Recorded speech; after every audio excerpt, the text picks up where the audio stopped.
ఏమే సఖీ, ఇదేమి ముందుగా మమ్ములను లేపుదునంటివి కదా, ఇంతవరకును పండుకొనే ఉన్నావేమి? లెమ్ము, తెల్లవారిపోయింది చూడు. మీ పెరటిలోని ఎర్రకలవలు విచ్చుకున్నవి, నీలోత్పలాలు ముకులించినవి. కాషాయంబరులైన మునులు, యోగులు, తెల్లని పలువరసలు కలిగిన వారందరూ దేవాలయాలలో భగవదారాధన నిమిత్తమై కోవెల తలుపులు తీయటానికి కుంచెకోలను, తాళపు చెవులను తీసుకొని వెళ్ళుచున్నారు. అన్నీ ప్రాతకాలమగు సూచనలే కదా. నీవు చేసిన వాగ్దానమును మరిచితివా? నీకేమి, నీవు పూర్ణురాలువు కదా. సరే, ఇకనైనా లేచి రమ్ము.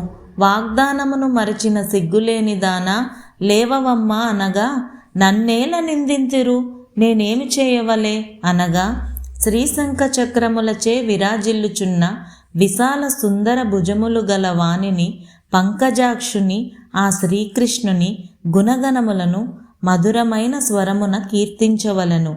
మేమును నీతో కలిసి పాడెదము. ఇట్లు గోష్ఠిగా సంకీర్తనము చేసిన మన వ్రతము ఫలించగలదు.